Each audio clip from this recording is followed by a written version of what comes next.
Hello, my name is Sharon Best. I'm a physician assistant. Welcome to tonight's lecture. We have two distinct audience viewers tonight. We have My Catholic Doctors and APP to APP virtual lectures. I am a provider at My Catholic Doctor.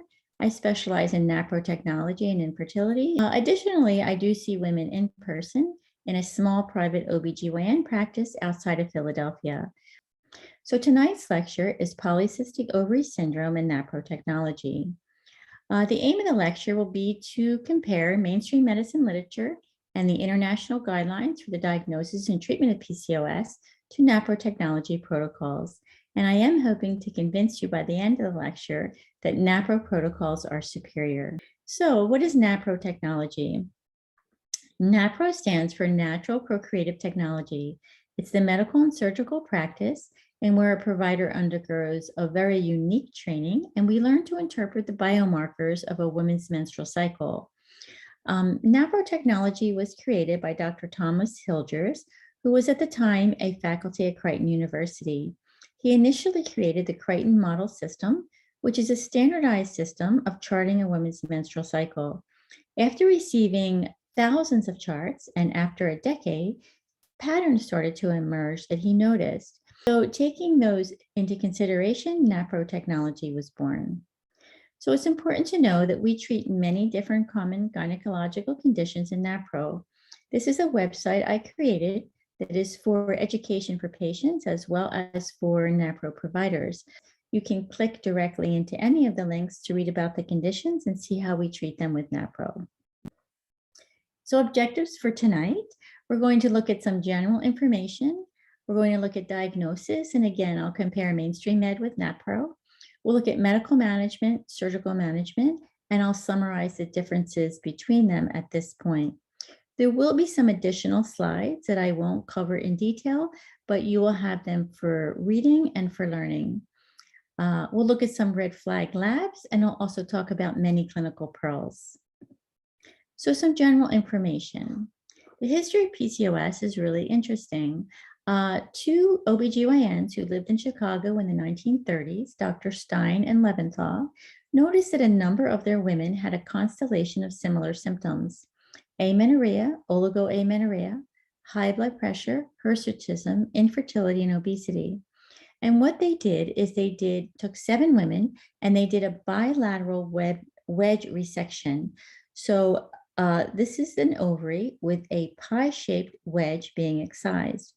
So they did report in a paper that the 7 patients who underwent this bilateral ovarian wedge resection were completely restored in physiological function. So this was the paper published in 1935. So it was the first paper published on PCOS. And impressively, this paper is still cited today, and it's 85 years later, and that's quite impressive for a publication. So now we'll look at prevalence and etiology. So PCOS is the most common hormonal problem in women of reproductive age. It affects about 9 to 13%, and some experts believe as high as 21%.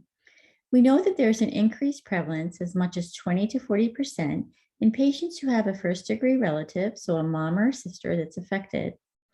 And in spite of all these years of studying PCOS, the etiology really remains unclear. We know it's a very complex disorder, and it has multi-factors contributing to the etiology, such as genetics, nutrition, lifestyle, and maybe even environmental factors. So some risk factors. So you'll see that NaPro technology will be compared to mainstream medicine side by side. I'll use blue font for NaPro and green font for mainstream med. This is table 43.2, taken from Dr. Hilger's book, which we affectionately refer to as the Big Black Book. So he cites that high cholesterol, diabetes, high blood pressure, cardiovascular disease, thrombosis, endometrial cancer, ovarian cancer, and breast cancer are all risk factors. I start off thrombosis and breast cancer because noting that our women are treated with a birth control pill very early on when this diagnosis is made, and we do know that the pill is thrombogenic, and we also know that it does have an increased risk for women who are younger of breast cancer.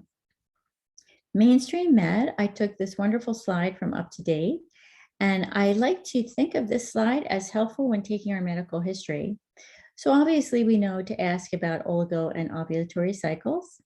We know to look for obesity and diabetes as being associated and a higher risk. We may not know to ask about premature adrenarche. So adrenarche per se means awakening of the adrenal glands. This is diagnosed as premature if a young girl, 8 or under, develops adult-like pubic hair, axillary hair, body odor, as well as adult-like acne.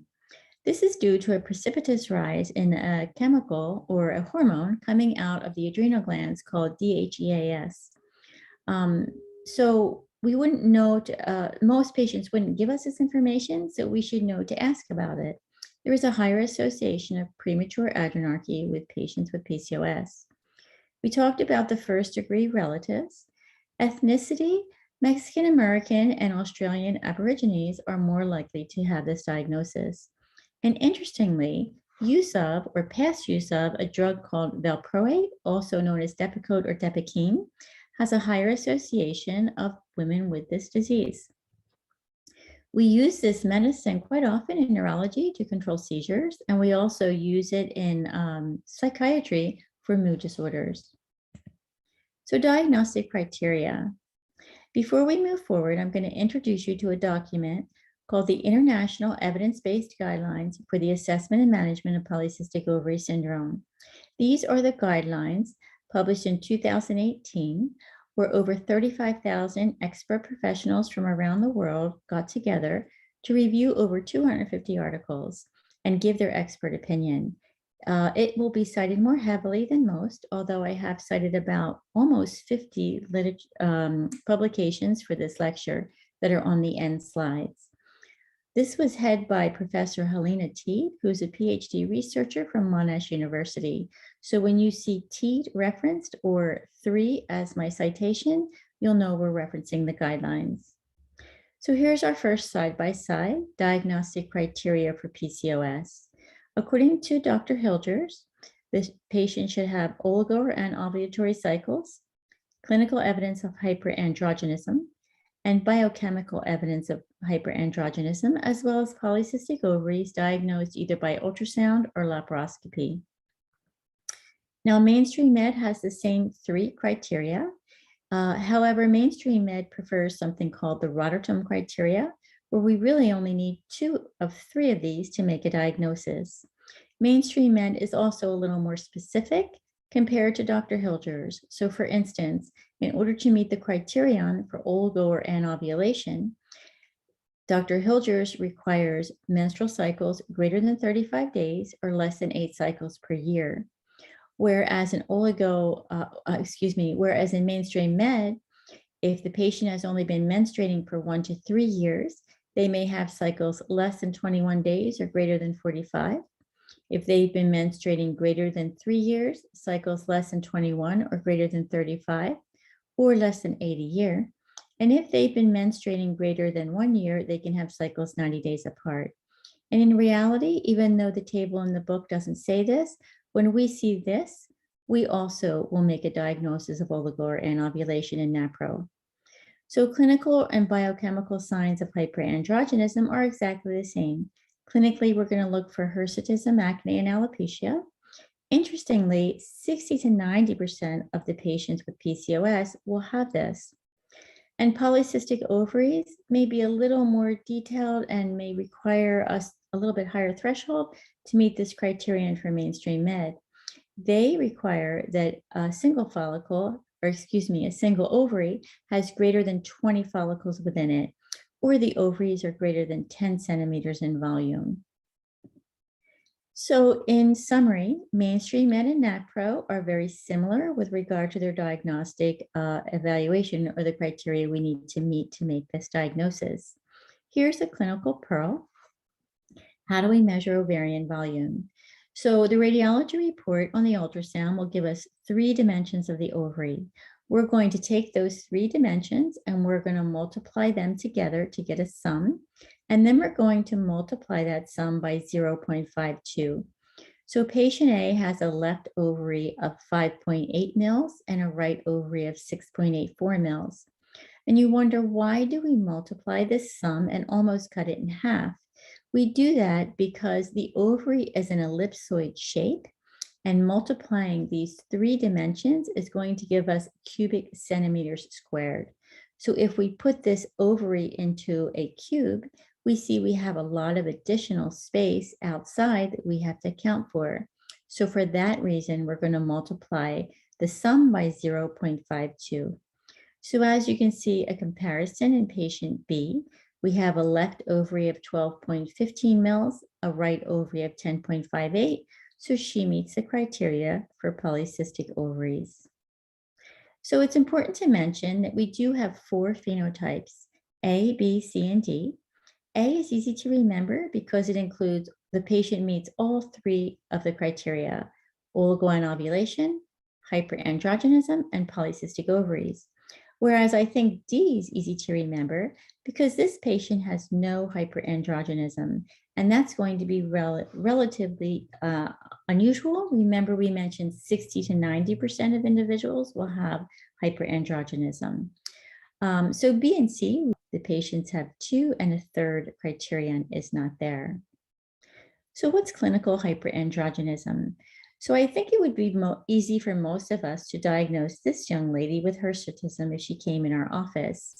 However, we do have a standardized system that's good to know about. It's called the Fuhrman-Galloway scoring system. It was developed in 1961, where we use 9 body regions and we score them from 0 to 4 for hair growth. So according to TEED, or the guidelines, a score of 4 to 6 using the Fuhrman-Galloway score would indicate hirsutism. And interestingly, there was an article published by the Endocrine Society in which they talked about the wide variation in ethnicity with this scoring system. So they broke this down and recommended that for a US or UK Black or white woman, they really should have a score equal to or greater than 8 in order to make a diagnosis of hirsutism. Mediterranean, Hispanic, and Middle Eastern, greater than 9 or 10. South American, greater or equal to 6. Han Chinese, greater or equal to 2. Southern Chinese, greater than 7. So it's not easy to get these high scores. You'll see, we'll look on the next slide. But before we do, I want to mention that when we're doing this scoring system, we really have to be only evaluating coarse hair that, if left alone, will grow longer than 1 centimeter. And a clinical pearl is the way that we can ask this so we don't miss it is say to the women, do you pluck, shave, or tweeze hair from, and then we can mention some of those 9 areas. So you would be surprised how many women say yes to this answer. So generally, generally what we would expect to see is women that come into the office that look something like this. So this is the Fuhrman-Galloway scoring system. Okay, so you see we have 9 body regions: upper lip, chin, chest, abdomen, pubic area, upper arms, upper thighs, upper back, and sacral area in the back. Scores are 1 to 4. So generally we'll see women that look more like this in our office. So as you can see, she has some coarse type hair on her chin. It extends into her neck. So she would be scored a 2. This patient would be scored a 3. She has lower abdominal hair, and you would put her right about here on the Fuhrman-Galloway scoring system. Whereas this patient would have a score of 2. This is a sacral area. Remember, we're not talking about vellus hair, but we want to be careful too not to give a diagnosis of hirsutism too easily. So this is alopecia. Women don't bald in the same distribution as men. And again, we're not really looking for an areata. So we're looking for a woman's balding to make the diagnosis of hyperandrogenism. So we want to look at the part of her head, and here is a grade 1 and 2 and 3. Now with acne, most of our women are going to have acne because of their age. We see women that are adolescents through adulthood, so acne is not unusual to persist into 30s. So we don't want to make a diagnosis of hyperandrogenism when we see just simple whiteheads and blackheads in a normal T distribution, forehead, chin, and nose. However, if we see more prominent acne, so this is a classic distribution for PCOS.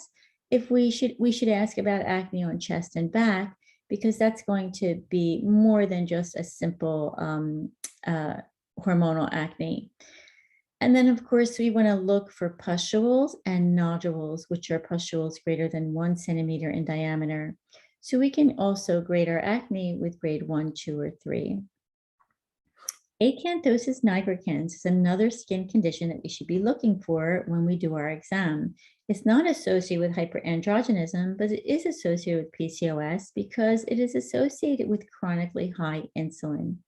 So it's a thickened hyperpigmentation of the skin that is often found in the nape of the neck, under the arm, below the breasts, and also sometimes on the elbows and knuckles.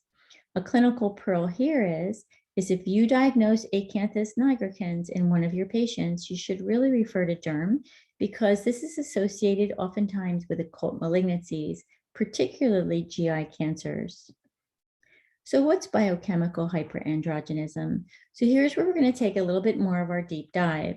So in order to do that, we have to look back at our undergrad anatomy.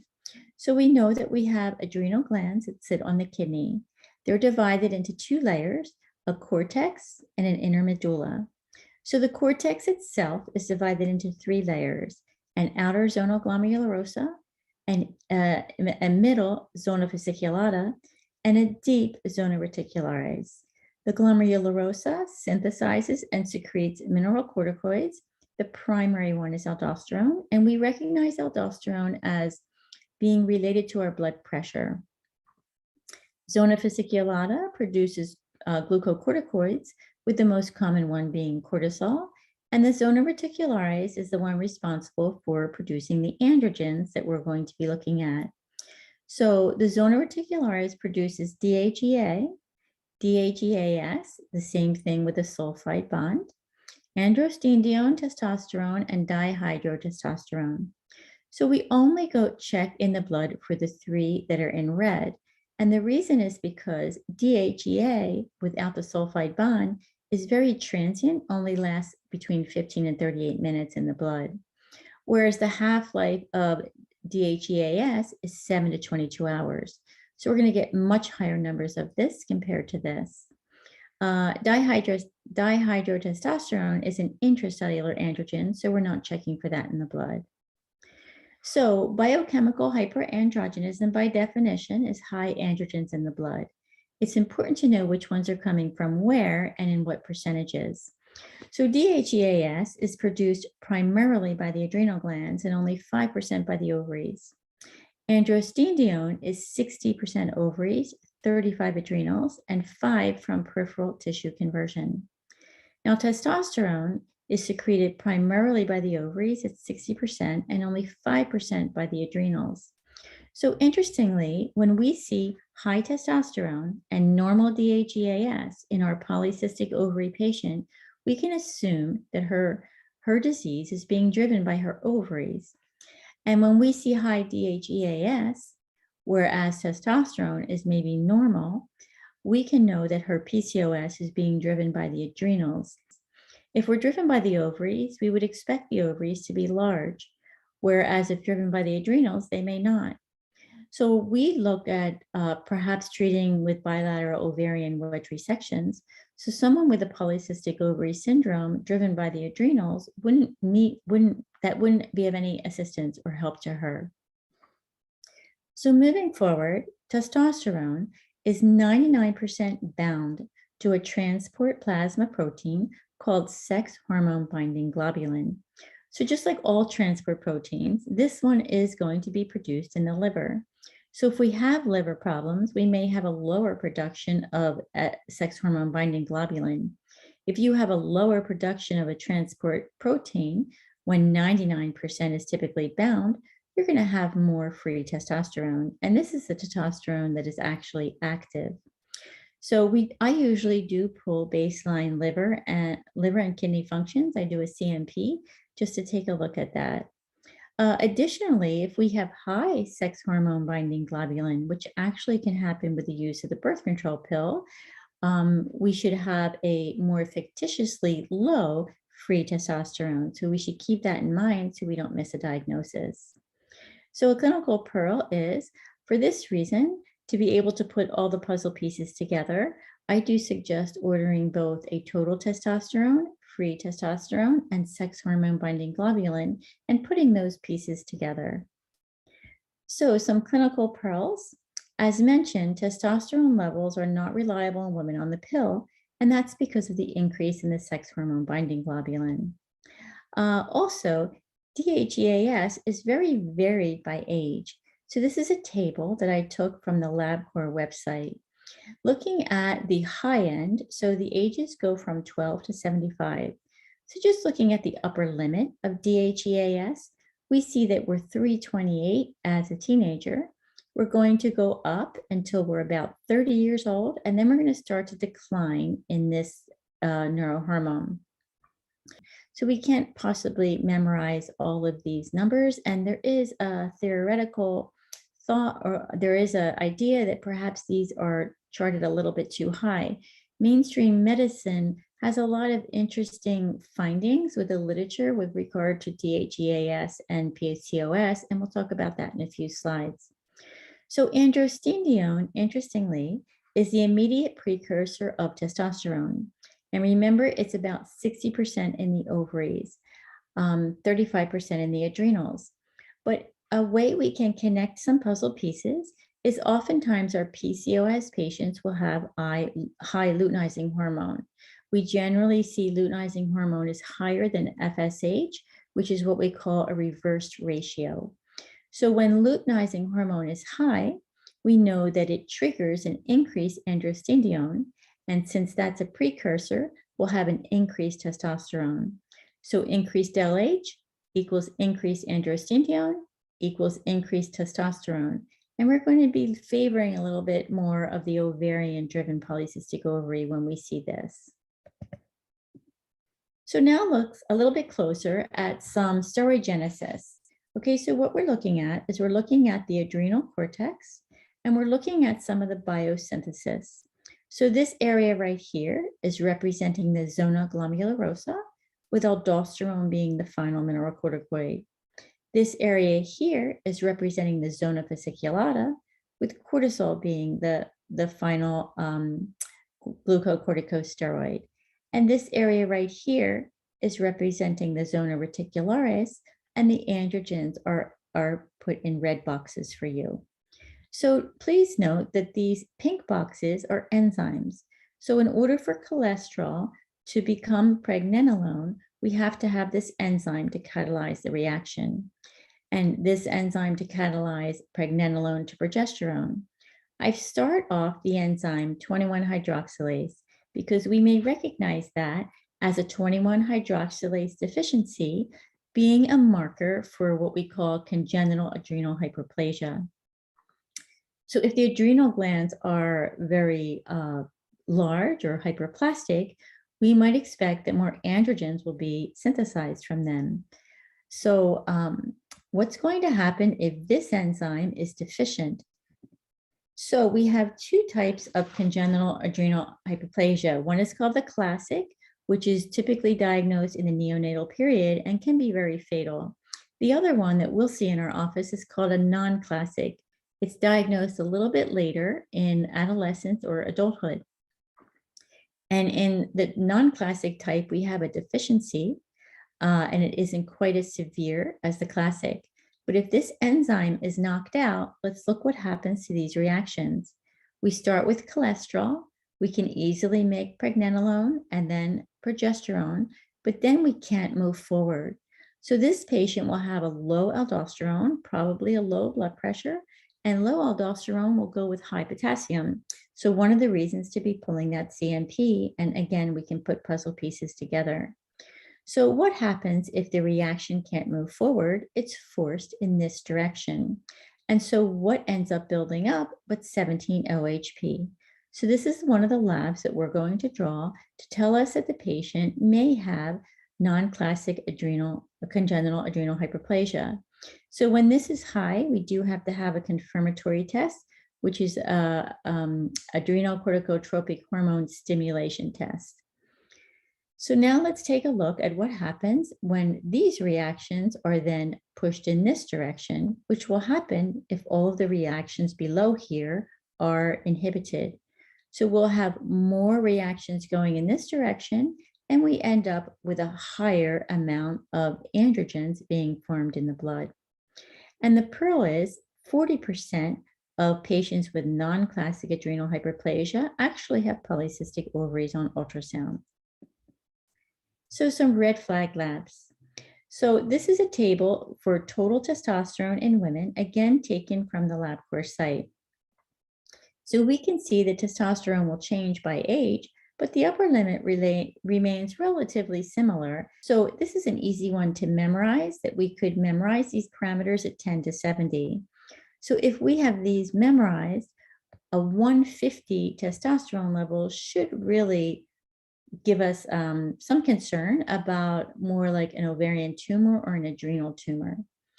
Another clinical pearl is if you see a postmenopausal woman who presents with a new onset or very severe worsening of her hirsutism or hyperandrogenism, either clinically or biochemically, then you should also suspect an ovarian or adrenal tumor.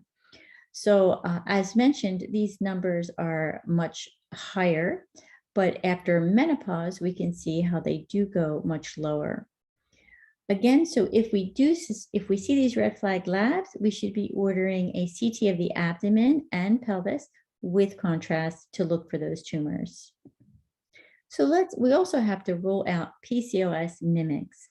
Okay, so we've already talked about the non-classic adrenal hyperplasia at length. So here's a pearl. When we order 17-hydroxyprogesterone, we should specify that that lab should be drawn very early in the morning.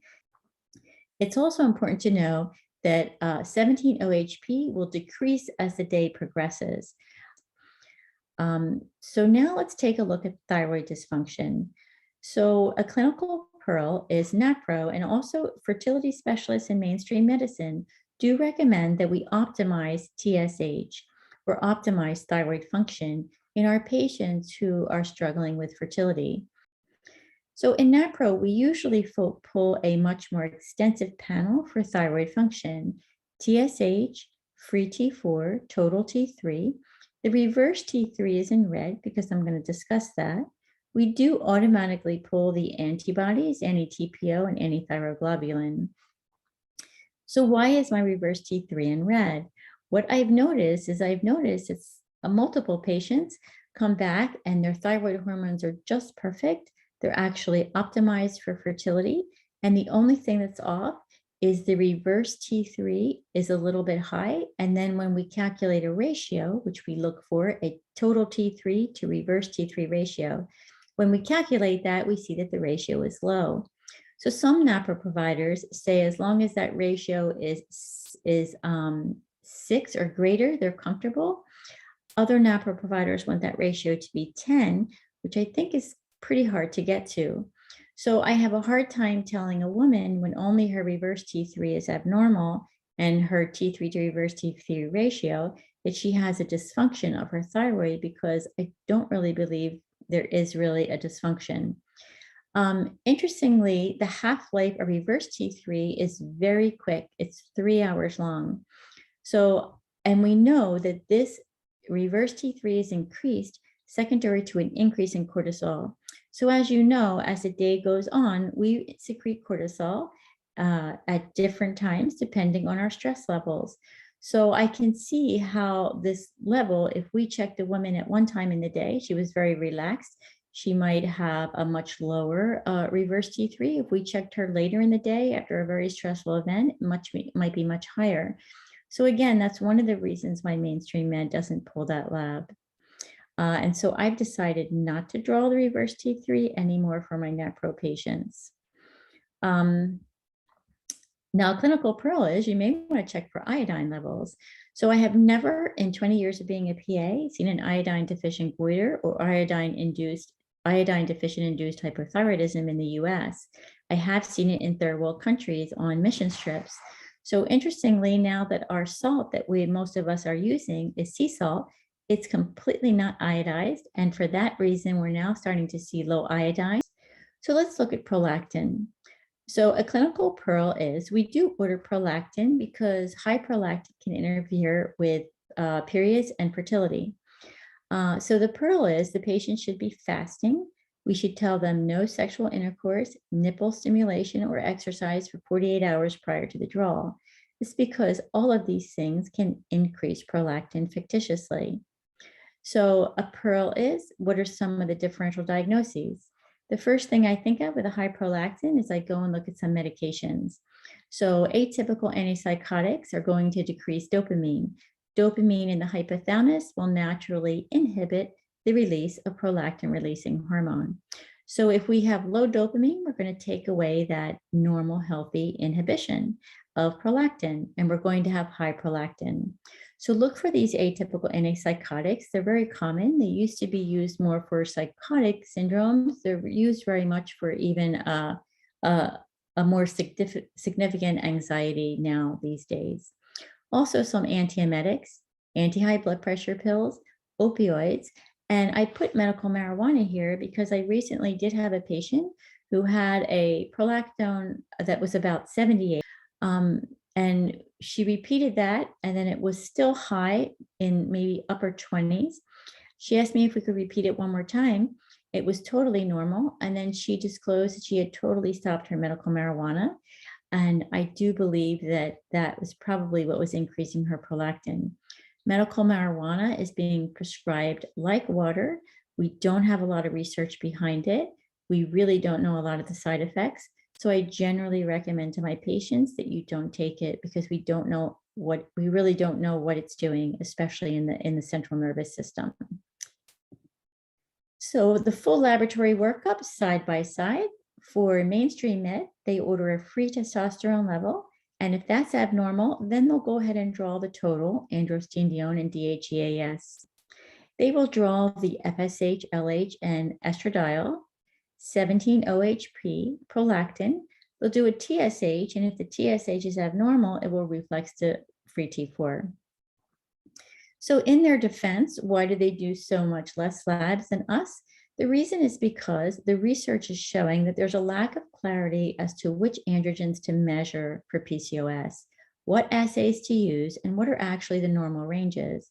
Some of the studies are even showing when they do normal controls in PCOS and they look at that DHEAS, some of them are overlapping where the normal controls are having as high as the PCOS or vice versa. So that's one of the reasons why they're not pulling all of these additional labs. And also there's a cost for the high quality assays. So for us in NaPro, we're known to do a more thorough workup. So as long as my patients can afford it, I generally follow a regimen that looks something like this. At the first visit, I order what I call cycle day 3, FSH, LH, and E2. Of course, we're going to be looking at that FSH to LH ratio to see if it's reversed to help make a diagnosis of PCOS. Her estrogen may be either normal or high. And also, this is a great lab that I pull for most of my workups. And the reason is because it can tell me a lot. Say I had FSH very high and E2 very low, that can tell me a premature ovarian failure.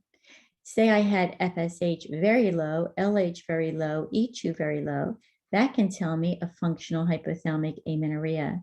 All of these can be contributing to her infertility. So prolactin, again, we're going to ask for this lab to be fasting, no nipple stimulation, no sex or exercise, rigorous exercise within 48 hours. 17-OHP, draw that in early morning, preferably no later than 8 a.m. And then I do my health labs, CBC, CMP, 25-OH vitamin D, and lipids if the patient's BMI is over 25 or if they're nearing 40 years old. So again, these are the labs I'll pull first because they can all be done at once in the morning without a meal. I wait till the second visit. I bring them back to review the labs, and I also get them started charting the first visit.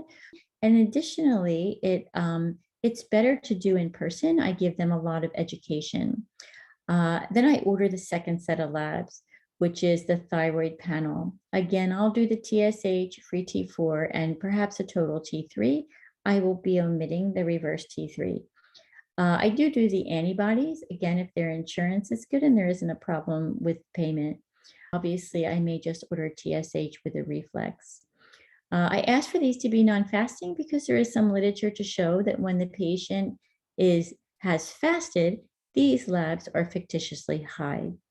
I then draw the androgen profile. Obviously, it would be indicated for a suspicion of PCOS, and it may be indicated for some of the other conditions I'm working up. And we discussed testosterone free and total, DHEAS, androstenedione, and sex hormone binding globulin. Then I tell them, please continue to chart.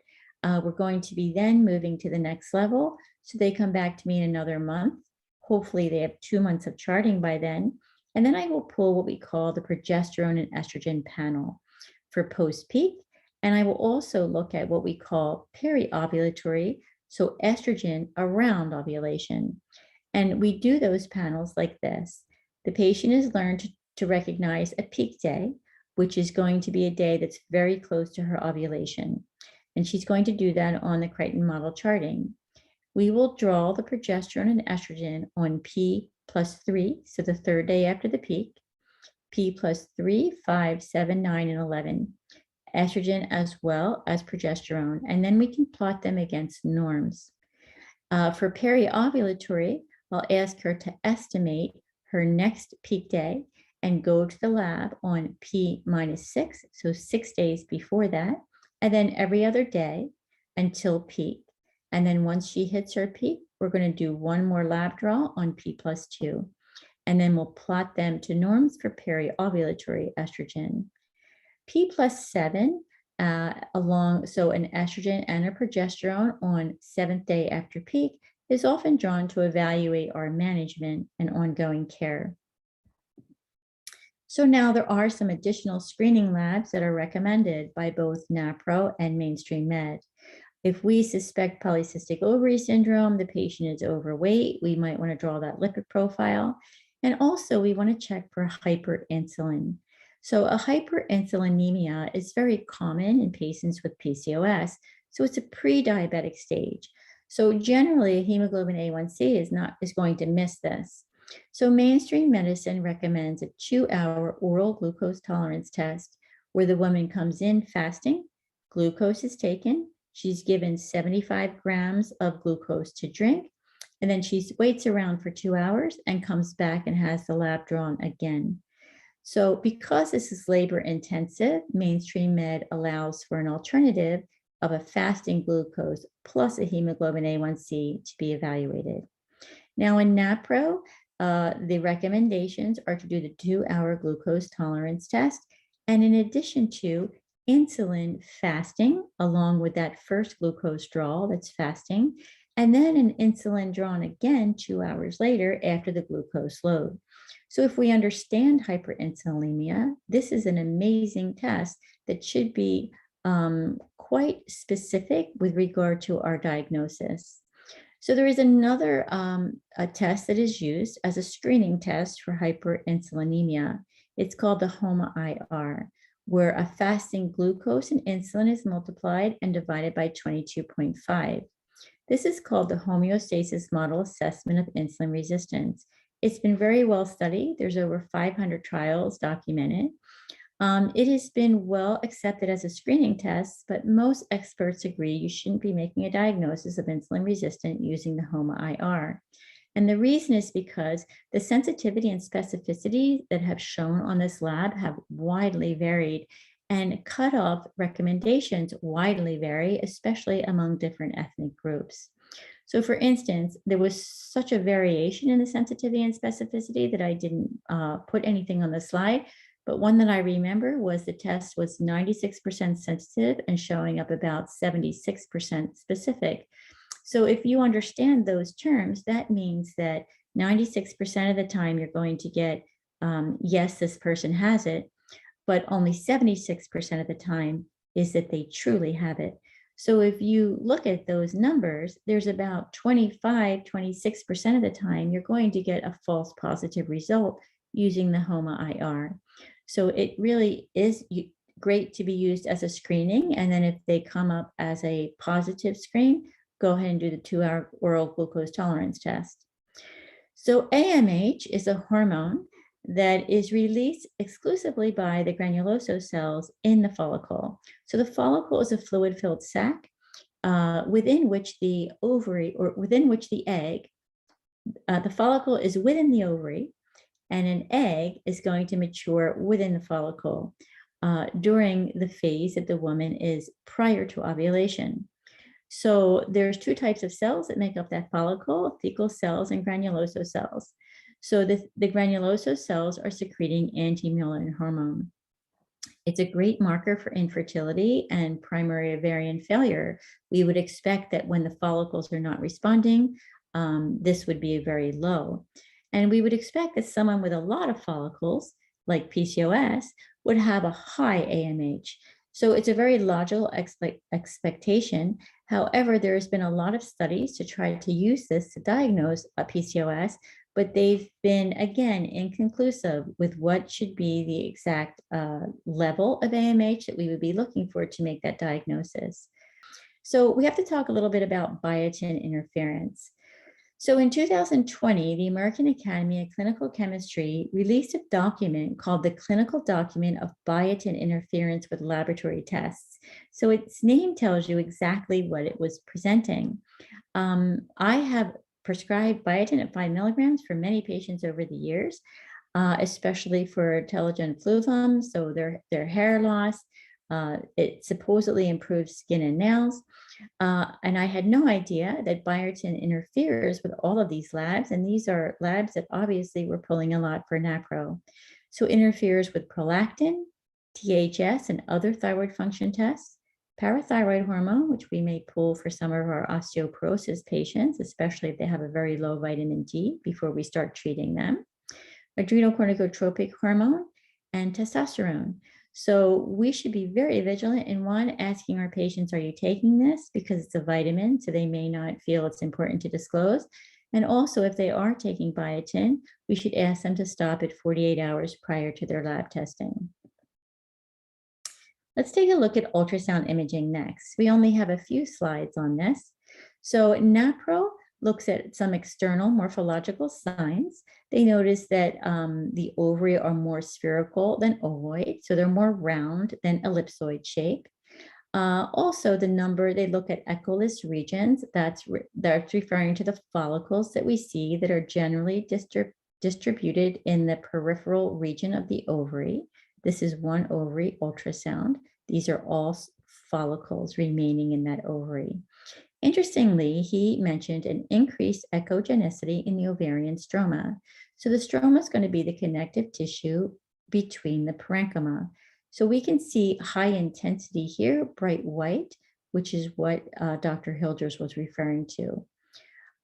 So mainstream medicine no longer requires an ultrasound to make the diagnosis, because remember, the Rotterdam criteria only requires 2 of the 3 criteria, and they don't, if they have the oligo or anovulatory cycles and they have the hyperandrogenism, we don't even need to go get the ultrasound.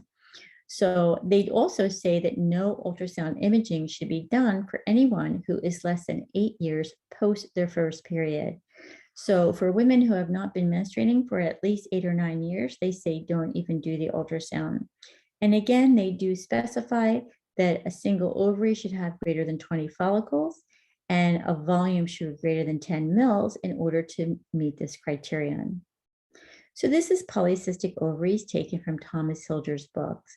You can see how large the ovaries are. You can see they're sort of a whitish surface and they almost look like speckled eggs. This is a view of a laparoscopy. So generally, oftentimes this view, the ovaries might be a little bit hard to find, tucked between the tubes. Here's your uterus, here's your fallopian tubes on either side. But these ovaries just jump out at you. You don't even have to, they're not hidden at all, so we know they're quite large. So let's look at medical management. So in green, oral contraceptive pills, combined oral contraceptive pills are the first-line treatment for PCOS in mainstream med. In NaPro, we do progesterone replacement, And in reality, progesterone is given in some infertility clinics as well. We both use metformin and myo-inositol. Really, NAC is exclusive to NaPro, which is N-acetylcysteine. We both use cervical mucus enhancers. So infertility in mainstream med would use some of these, as would we. Anti-androgen medications, really only used in mainstream med now, even though they are cited in Dr. Hilger's book. Most of the NaPro doctors that I've spoken to are not using them. I choose not to use them because we believe that the risks outweigh the benefits. And then we're going to talk about naltrexone.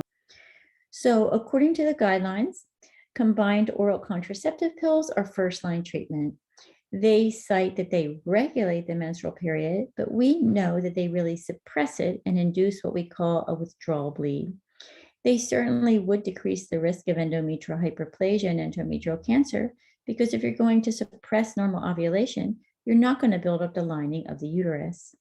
They increase sex hormone binding globulin, which is true, and thus they will decrease the free testosterone level. They do recommend that oral contraceptions with 35 milligrams of estrogen be avoided, particularly because of the thrombogenic event. Okay, so here's absolute contraindications quoted in the guidelines. So interestingly, I think many women may have some of these, at least the migraine with aura, and sometimes some more minor complications, even though these are really significant complications in pregnancy. But we know that oftentimes women are put on the pill very quickly without a deep investigation into some of these contraindications. So I Googled the package insert for Yaz. I've never prescribed a birth control pill, but I do recommend to my patients that go ahead and Google the package insert, name of the drug, and take a look at what it says. Sometimes if I think the drug is more of a risk than to their benefit, I try to let them educate themselves. So these are all the risks that were listed on the Yaz insert. So there is tons of thrombogenic events, tons of different types of tumors. So we don't give the birth control pill to treat most of our diseases. One, because we don't feel that it's good medicine. We really believe that, particularly in the case of the reproductive GYN issues, that giving the pill just completely suppresses ovulation, and it can cause a lot of negative sequelae. If we're going to make a woman at a very young age not ovulate at all, we certainly would predispose her to different types of things like osteoporosis earlier in age. So we look at this as doing a Band-Aid approach when we just stop the reproductive cycle. So many of us in NaPro are comfortable saying this. Some of us may be a little less comfortable or maybe a little less knowledgeable about the spiritual and emotional impact of the contraceptive pill. So I'm going by John Paul II, our former Pope's teaching. He taught a lot about love and sexuality. And he wrote a few encyclicals, one called Love and Responsibility.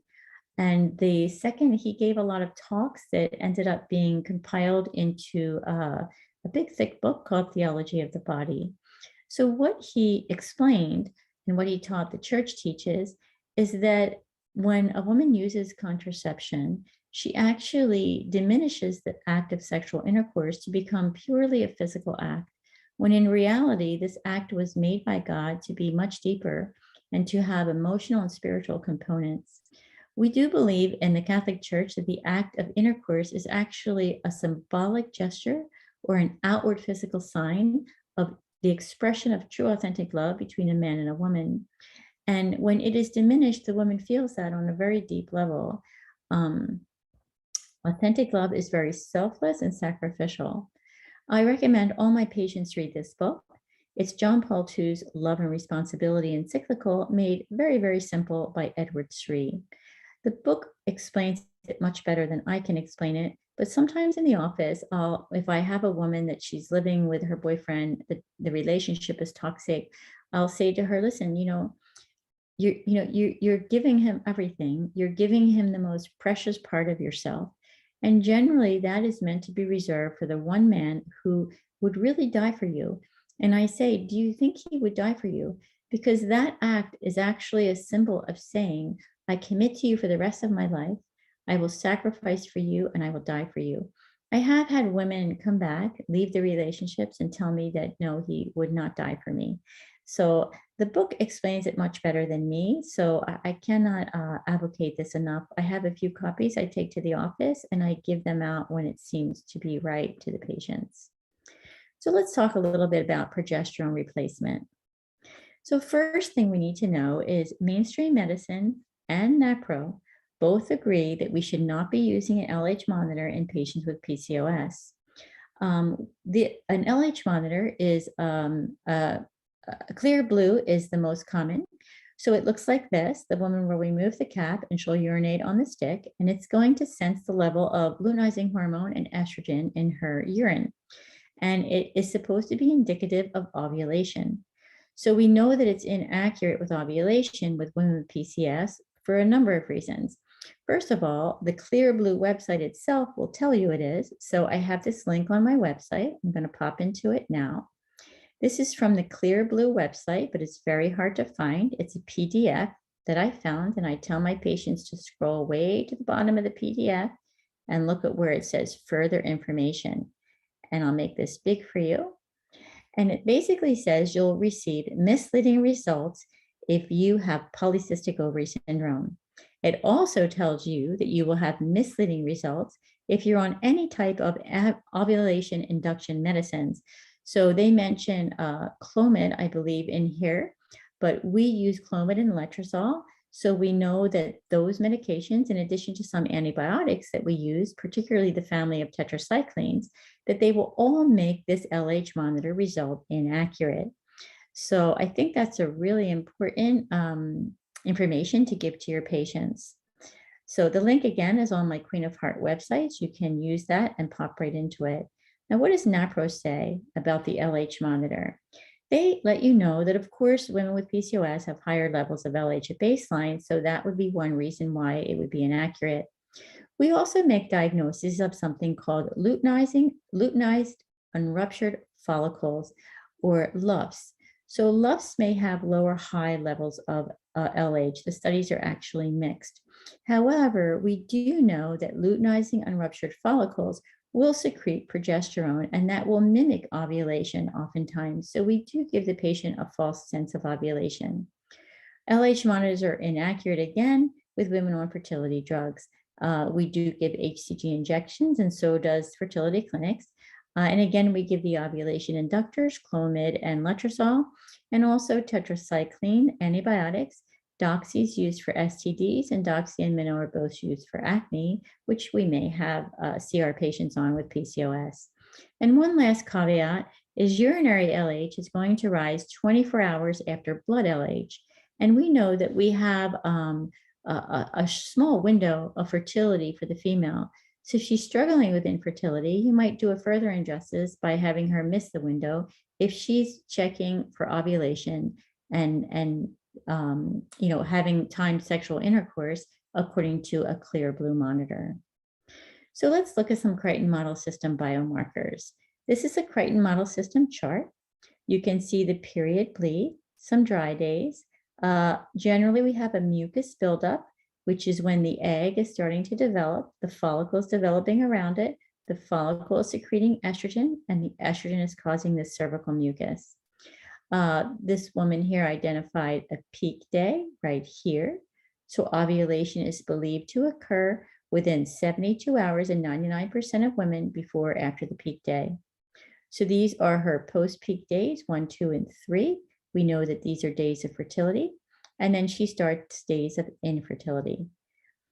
So we do look at the pattern of the bleeding, and the pattern should be a crescendo, decrescendo, or decrescendo pattern to be a true period bleed. So crescendo, moderate to heavy, heavy, moderate, light. So here's a crescendo, decrescendo. The other biomarkers we look at are the full cycle length. Remember, we mentioned how that 35-day cycle would be criteria for the PCOS. We look for the confident identification of the peak day.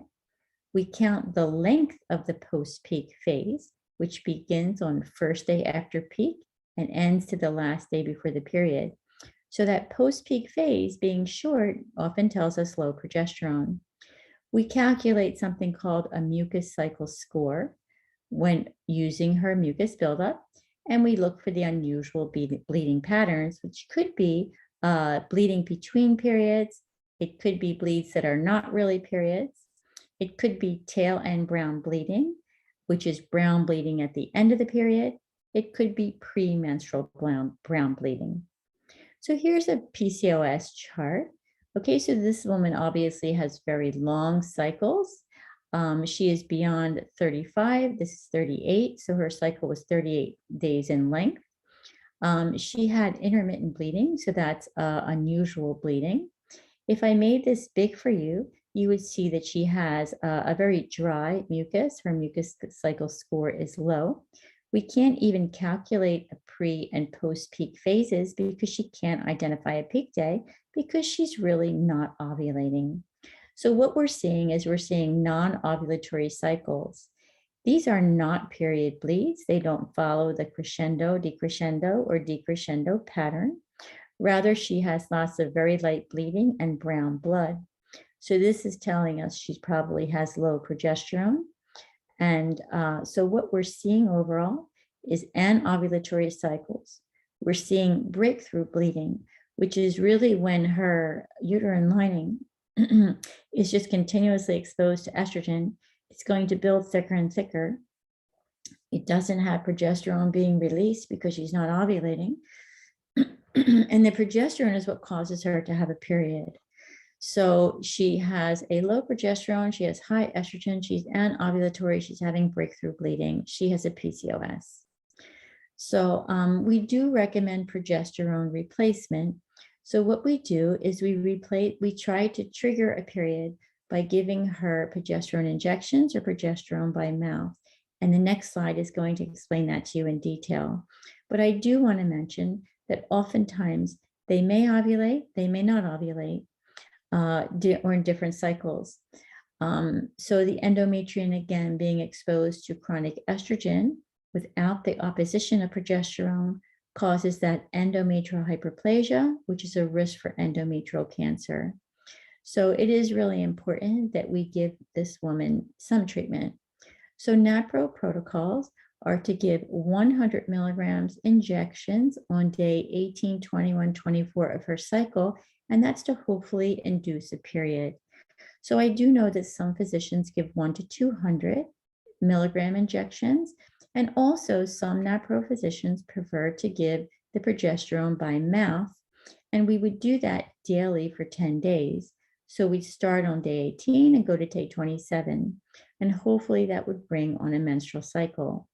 Once the menstrual cycle ensues and we can identify a peak day, we're going to then change those doses to 100 or 200 milligram injections on P plus 4, 7, and 10, or if we're using the by mouth, 100 to 200 milligrams PO on P plus 3 through 12.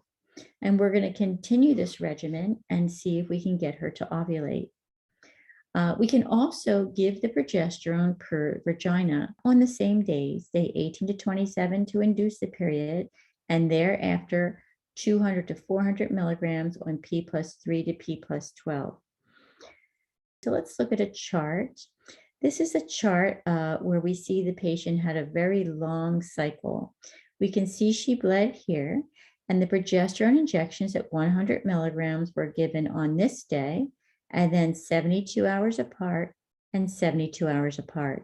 Even though they didn't start on day 18, the 72 hours apart is the important aspect. So we induced a period here, and then we started on day 18, 21, and 24 with the 100 milligram injections. So let's take a look at metformin versus myoinositol. Again, both are used by both.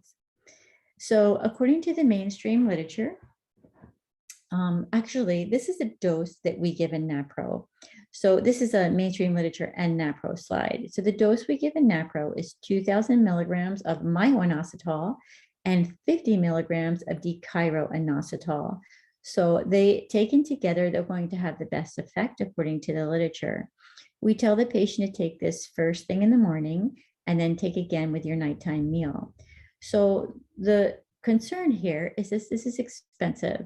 So to get a bottle of 120 pills of 2000 megs slash 50 megs, the dose to get that in is 4 pills. So the patient would have to take 8 pills a day. And I've looked at the prices a little bit. They run from $25 to $45 a bottle. So $50 a month is a lot of money.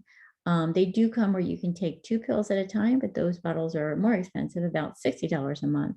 So for someone who has financial hardship, we have to be careful not to be prescribing this. We can prescribe just myo-inositol. It's much cheaper. So that would be my recommendation for a patient to start with who has PCOS with high insulin and high androgen levels. According to the guidelines, they say inositol in any form is really only experimental. There was a Cochrane systematic review, a meta-analysis, which found no difference in any of the endpoints for inositol versus placebo. And their endpoints were many, which makes me sort of wonder. So BMI, ovulation, testosterone, triglycerides, cholesterol, fasting glucose, fasting insulin. So Tang et al., however, published an article in 2018 that did say that myo-inositol actually appeared to improve ovulation rate and menstrual cycles in women with PCOS. And I loved this one. This was a very large multi-center trial done in Germany, 254 gynecologists, 3,602 patients with PCOS were given myo-inositol 2000 plus the 200 micrograms of folic acid. So not D-chiro, but this was matched with folic acid. They were given it twice a day for only 3 months. It resulted in 545 pregnancies. And what was more impressive is the total testosterone went from an average of 96.6 to 43.3. That's an impressive decline in testosterone. And progesterone, and I'm sorry, I don't have the day of this draw, went from an average of 2.1 to 12.3. So I know in the post-peak phase, 12.3 isn't a bad number. We look for somewhere around 15 for P plus 7. So according to Dr. Hilgers, inositol is going to increase the action of insulin, improve ovulatory function, decrease serum androgens, decrease BP, and decrease triglycerides. So we do advocate this, and I think the medical literature actually is reasonable in giving weight for that use. So metformin, some NaPro providers don't want to use metformin, but others agree that it's important to use it if when we try the myo-inositol, we still can't get the insulin and sugar into the ranges that we need it. So we know that we need to not have our patients have very high blood sugar. We need to control their diabetes. So Dr. Hilgers agrees with doing that.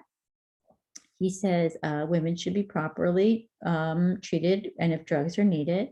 The PCOS guidelines do recommend metformin be considered in women with a BMI greater than 25 kilograms.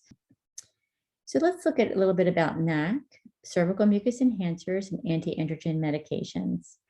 So NAC is N-acetylcysteine. It is a mucolytic. So just like as if you took NAC to break up congestion in your chest with a cold, it's also going to break up the mucus and make it more watery and more stretchy and more fertile. So NAC is actually quite good for improving mucus cycle scores. Dr. Hilgers did believe that his research showed that NAC improved insulin sensitivity in patients with PCOS. The guidelines, there is no mention of NAC, but I did find a study published in 2018 that did feel NAC reduced hirsutism as well as improved fasting blood glucose sugar or fasting blood sugar. So let's look at some of the cervical mucus enhancers. So some of our women have very limited mucus or dry mucus. It's very difficult to get pregnant, although I have seen one patient with completely dry cycles recently become pregnant. So God can make babies when he wants. But oftentimes we do need good mucus. So we can enhance that mucus quite effectively by using vitamin B6, a sustained release, 500 milligrams once a day. We generally recommend that for 60 days. And then after 60 days, we reduce to 100 milligrams and do that for another 6 months. So also, if this is not enough to increase the mucus, we can add on 2 other drugs. I usually would add them on one at a time. So guaifenesin, again, is an over-the-counter mucolytic known as Mucinex. We'd give that the regular doses, but we would time it right around ovulation. So we'd give 1,200 milligrams twice daily on the 4th day prior to the expected peak day and continue daily through P+2. Amoxicillin, we would give the same days. We would give a 500 milligram tab 3 times a day. So anti-androgen medications. So spironolactone is quite well known to be given to women with PCOS to try to reduce the hirsutism. It's given at a doses of 50 to 100 milligrams twice daily, and it is recommended in some mainstream literature. According to the guidelines, they recommend that if the patient is on this, it's mandatory that they're on oral contraception. So they agree with trying spironolactone if they've tried and the hirsutism is still quite out of control on the combined oral contraceptive pill. The reason they want the mandatory contraception is because this can be very dangerous to a male baby. It can under-virilize, so it can allow his sex organs not to develop the way they're supposed to. So because of these risks, generally most of the NaPro providers that I've spoken to, including myself, choose not to use the spironolactone because, again, we feel that the risks outweigh the benefits. In Dr. Hilger's big book, he does actually advocate spironolactone and also mentions cimetidine and finasteride. This is a category X in pregnancy, so this would be off my table. And cimetidine, I'm not too sure about, but I'm not sure if the data is quite convincing on using that either. So naltrexone is interesting. So naltrexone is an opioid antagonist. It goes into the mu opioid receptors, and it's used in mainstream med quite frequently for people with addictions. It's believed to help when we fill this receptor. It helps reduce their cravings. Not only is it used in opioid addictions, but it's used for alcohol use as well. So we've been using naltrexone for many years to treat PMS at a high dose, what we call high dose, the regular dose, 50 milligrams. We also use what we call low dose naltrexone at 4 milligrams to treat autoimmune diseases such as Hashimoto's. So we have tons of years of using this very safely and effectively. In 2017, we had a study that stated PCO endogenous opioids have been found to be elevated and may stimulate insulin secretion in the pancreas. And they found that naltrexone inhibited actually this insulin secretion in response to a glucose challenge. Another study in 2001 with 127 women noted there was high beta endorphins in the pancreas and related with high insulin levels, high beta endorphins with a high PMI. So very interesting, more mainstream studies, 2002 and 2001, 50 milligrams of naltrexone in women with PCOS. Yes, it was super small, only 10. Significantly reduced BMI. Menstrual cyclicity was improved. Free testosterone, androstenedione, and THEAS were also decreased. Fasting glucose to insulin ratio was improved. Another study stating the 50 milligrams used for 8 weeks improved the insulin response from the oral glucose tolerance test. So the international guidelines don't mention naltrexone at all. So some of the side effects, if you're going to be using this, either for PMS or low dose, or maybe trying it in some PCOS patients, are vivid dreams, nausea, headache, dry mouth. But our patients very rarely experience any of these because we always start, regardless of the dose that is our endpoint, we always start extremely low. All of this is on my website under the PMS page if you're interested in seeing that dosing regimen. So there is a warning that we need to give to our patients that we want to tell them that they are really not to drink alcohol at all if they can. And if they do, it's extremely sparingly because you can get quite sick on naltrexone drinking alcohol. That's the purpose. It's supposed to stop the addict from wanting this drug. Also, if you're going to have a surgery, you're going to be needing opioids to help with your pain. We often give the opioids you see listed here post-surgically, and that is a good use of these opioids. and we don't want the receptors filled so that our patients will be experiencing pain. So surgical management for PCOS. Mainstream Med recommends ovarian drilling. NaPro recommends the ovarian wedge resection. So the ovarian wedge resection, as we looked at, is when a wedge-shaped piece is taken out of the ovaries. NaPro uses a wonderful near adhesion technique where they will oppose the sides, they will invert the edges, they'll suture underneath, they'll use suture that is not adhesive producing. This particular surgery, as mentioned, was introduced in 1935, but fell out of favor when IVF came in, and also because it was producing adhesions, which any surgical procedure in the pelvic area will produce. But we have minimized those adhesions, and we have wonderful studies to show that we can do that well. My website has a laparoscopy page. You can take a look and see how our surgeries are non-adhesive producing. I give a little more detail there. Mainstream medicine drills the ovary, as you can see the large polycystic ovary with drill holes. We don't have as good as outcome with ovarian drilling. That's pretty much accepted in the mainstream medicine literature. Here was some literature on the bilateral ovarian wedge resection that actually stated that it works quite well. 150 patients showed a return of regular menses that lasted for 25 years. So that was some literature that was in the guidelines. Barbarari didn't like it. He's a local endocrinologist. He believes that the pelvic adhesions outweigh, and that using the ovulatory induction drugs, Clomid and Letrozole, and of course IVF, outweigh this surgery. We do not agree. We believe that the bilateral ovarian wedge resection is amazing. And again, we do see regular cycles returning in 3 months after surgery in 90% of these patients. We see a reduction in androgens and improvement in insulin resistance. And it really helps the patient to be able to comply with many of the lifestyle changes and the weight reduction that we're really trying to push and help them with, because these are first-line treatments, they're natural and they're effective. So here's a chart before and after a wedge resection. So we have a very long cycle, as we can see. After the wedge resection, she returned to a normal cycle. So a summary now for what we've gone over is the similarities are, we're very similar with regard to the criteria we want for diagnosis. We're similar in the workup, but NaPro is going to do a much more extensive and thorough workup. And again, I would encourage my colleagues to be cognizant of our patients' financial situations. The differences are that NaPro preserves the woman's natural reproductive health. We don't put a Band-Aid by using the oral contraceptive pills.